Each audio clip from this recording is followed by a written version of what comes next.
Bonjour cher ami, bienvenue dans la section Creepypasta de ta chaîne Jasquier. Tu découvriras de temps à autre des histoires d'horreur terrifiantes et mystérieuses que j'ai le plaisir de te conter. Avant de commencer, abonne-toi pour ne pas manquer les prochaines Creepypasta. Les commentaires sont les bienvenus, ça soutient la chaîne et ça m'aide à m'améliorer. Tu peux aussi me rejoindre sur Twitch pour des jeux d'horreur plus terrifiants les uns que les autres si tu le souhaites. Le lien de la chaîne se trouve dans la description de cette vidéo ou tape simplement Jasquier sur l'appli Twitch. Tu es prêt? Alors éteins la lumière, allume quelques bougies et laisse les ombres t'envahir.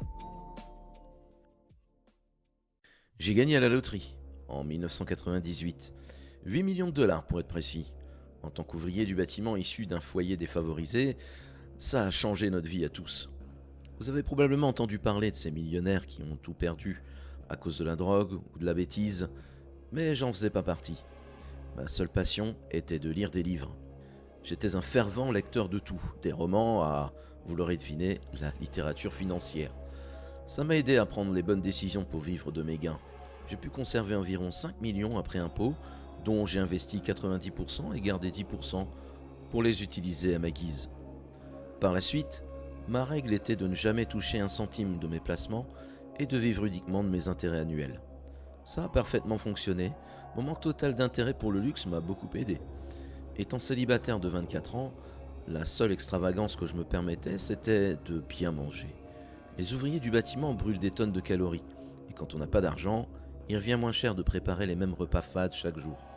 C'est pourquoi je rêvais de savourer des repas variés si jamais je devenais riche. Et ainsi, mon souhait avait été exaucé. Nouvelle journée, nouveau restaurant, nouveaux plats. Moussaka, pizza, couscous, sushi, foie gras, paella. J'ai tout essayé pendant 1 an d'affilée. C'est à ce moment-là que je me suis installé pendant un moment dans la cuisine française. Ah, la cuisine française raffinée. Au fil du temps, les assiettes sont devenues plus grandes et les portions plus petites. Mais les prix ont continué à augmenter. C'était pas que je m'en souciais, j'étais millionnaire.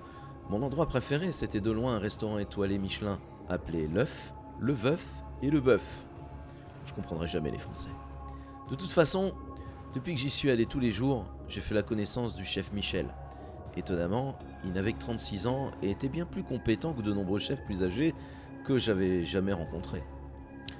Son plat signature était son porc aux champignons. J'en avais mangé des semblables en ville, mais personne ne s'approchait de celui de Michel. Côtelettes de porc succulentes, savoureuses et parfumées, avec une sauce aux champignons exquise qui coule en cascade sur la viande. C'était à tomber par terre.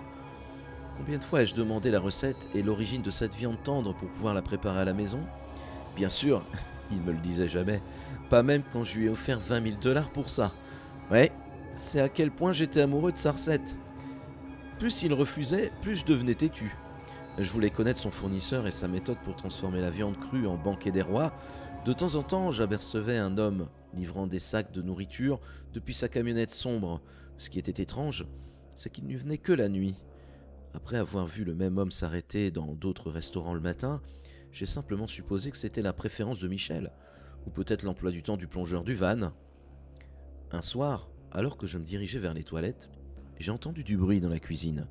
Les serveurs étaient occupés et l'angle du couloir me tenait à l'abri des regards. Au lieu de faire mes affaires, je me suis glissé dans la cuisine. J'y étais déjà allé en demandant à Michel des conseils précis sur le couteau de chef, même si je n'avais jamais cuisiné pour moi-même. Je me suis accroupi, hors de vue, derrière l'un des comptoirs métalliques. De là, j'ai aperçu la toque de Michel et le sommet de la tête d'une autre personne. Ils étaient au milieu d'une vive dispute. « Oh, vous m'exaspérez !» dit-il en levant les mains en l'air. Puis il jeta quelque chose contre le mur, le brisant en 100 morceaux. « Je vous ai déjà prévenu, je peux pas accepter de la nourriture dans un tel état de pourriture. N'osez plus jamais rendre ma cuisine malodorante, compris ?» L'autre personne acquiesça silencieusement. Le chapeau de Michel disparut sous le comptoir. J'ai entendu un bruit de fouille et un doux murmure de l'autre personne. « Non, j'en ai besoin ce soir !» dit Michel alors que son chapeau se relevait. « J'ai des clients importants, qui ont besoin de mes délicieuses côtelettes de porc. Trouvez-moi un autre à l'heure ou votre tête va voler. » L'homme s'inclina et ferma le sac, sortant par la porte arrière. C'était mon signal pour quitter discrètement la cuisine et aller aux toilettes. D'abord, j'ai trouvé que Michel était admirable de refuser une viande piquante.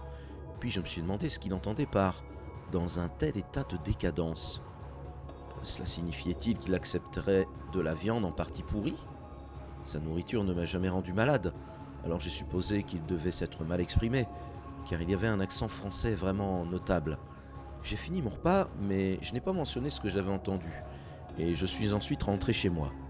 Les jours suivants, j'ai décidé de dîner ailleurs. La vive dispute de Michel avec le fournisseur me rongeait l'esprit, et je pouvais m'empêcher de me demander si j'avais mangé des aliments périmés pendant tout ce temps. Bien sûr, je ne pouvais pas demander à Michel, car je ferais exploser ma couverture et il se mettrait en colère ou nierait, ou peut-être les deux. Même si je mangeais bien dans d'autres restaurants, mon désir était insatiable. J'étais de retour à l'œuf, le veuf et le bœuf en une semaine. Michel sortit de la cuisine avec un large sourire aux lèvres. Ah, ah, ah, ah, mon cher ami, dit-il en ouvrant les bras pour m'embrasser. Et qu'est-ce qui s'est passé? Je pensais que ma cuisine t'avait offensé. Non, non, bien sûr que non, me forçai-je à rire. Je voulais juste essayer autre chose. La cuisine vietnamienne, par exemple. Oh, tu m'as trompé avec Lynn? Je peux pas croire ça, a-t-il plaisanté de façon dramatique. Nous avons échangé quelques plaisanteries supplémentaires et il m'a escorté jusqu'à ma table. Les habituelles côtelettes de porc avec un verre de château Lac-Banine? Je pense que je vais prendre la bisque de homard aujourd'hui. Michel haussa un sourcil, mais le retira rapidement. T'en es sûr? La côtelette de porc d'aujourd'hui est l'une des meilleures que j'ai jamais préparées. J'ai automatiquement regardé le menu et après un bref moment d'hésitation, j'ai dit « Ah, très bien, je vais prendre la côtelette de porc alors. » Elles étaient si bonnes que je n'ai vraiment pas pu résister. Après tout, et si elles étaient un peu périmées, n'étaient-ce pas les meilleures côtelettes de porc du monde? En plus, elles m'ont jamais rendu malade. Bon, le dîner fut servi et une bouchée suffisait à dissiper tous les doutes. Rien ne pouvait rivaliser avec les talents culinaires de Michel. J'étais plus déterminé que jamais à suivre son fournisseur. La nuit suivante était un vendredi, ce qui signifie jour des fournisseurs. J'ai loué une voiture noire et j'ai attendu à distance du restaurant. Quand la camionnette est partie, je l'ai suivi de loin. Il alla de restaurant en restaurant jusqu'à ce qu'il termine sa tournée à 4 heures du matin. Je l'ai suivi sur l'autoroute, toujours dans des voies différentes et en m'assurant qu'au moins 2 voitures nous séparaient. Il est sorti sur une route de campagne où j'ai dû augmenter l'écart entre nous, car les voitures étaient rares, jusqu'à ce qu'il entre dans un complexe industriel. La camionnette s'est arrêtée devant une grande porte de garage. J'ai sorti mes jumelles. Oui, je suis arrivé préparé, et je les ai portées à mes yeux. Une douzaine d'hommes chargeaient des sacs dans différentes camionnettes. Des chariots élévateurs transportaient des palettes avec des cartons, des camions chargeaient des conteneurs. C'était une grande entreprise. Une voiture a soudainement quitté le site. Alors je suis parti, impatient de revenir le lendemain. J'étais niché sous le couvert d'une rangée d'arbres le long d'une petite route. Ma voiture était garée plus loin que la veille, mais à un meilleur point de vue.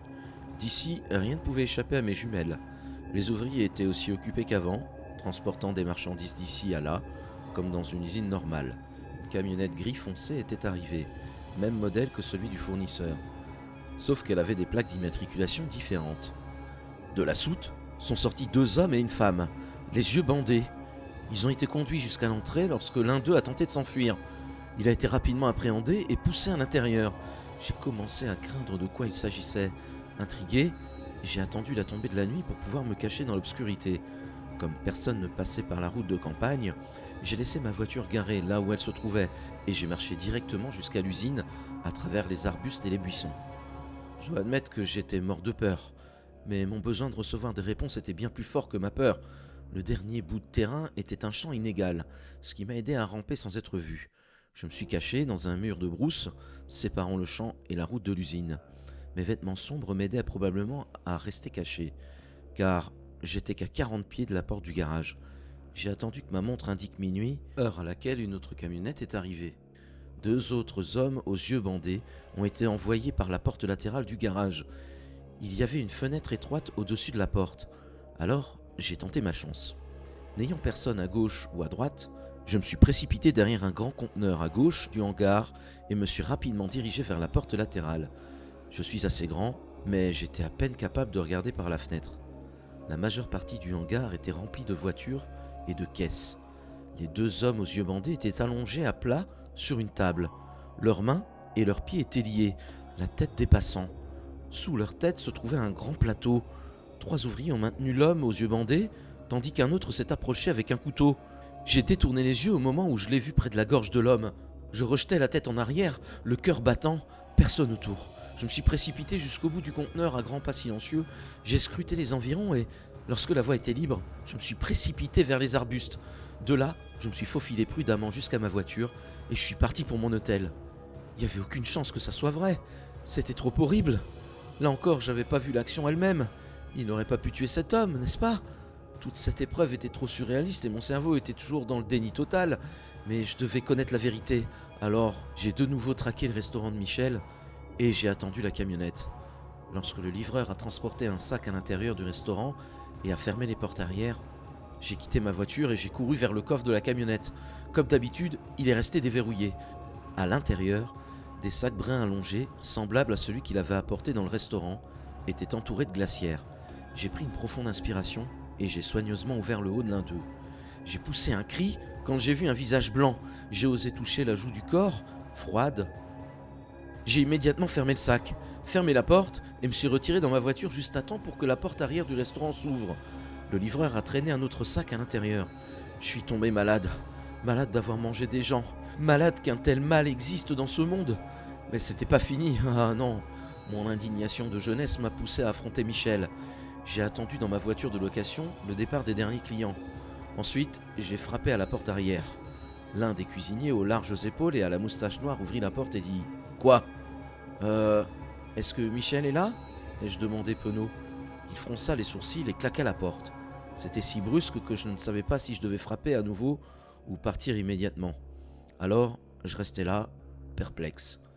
20 secondes plus tard, le visage familier de Michel m'a immédiatement accueilli et a verrouillé la porte.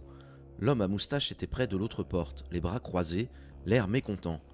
Michel m'a laissé m'asseoir sur un tabouret face à lui et à l'écart du moustachu.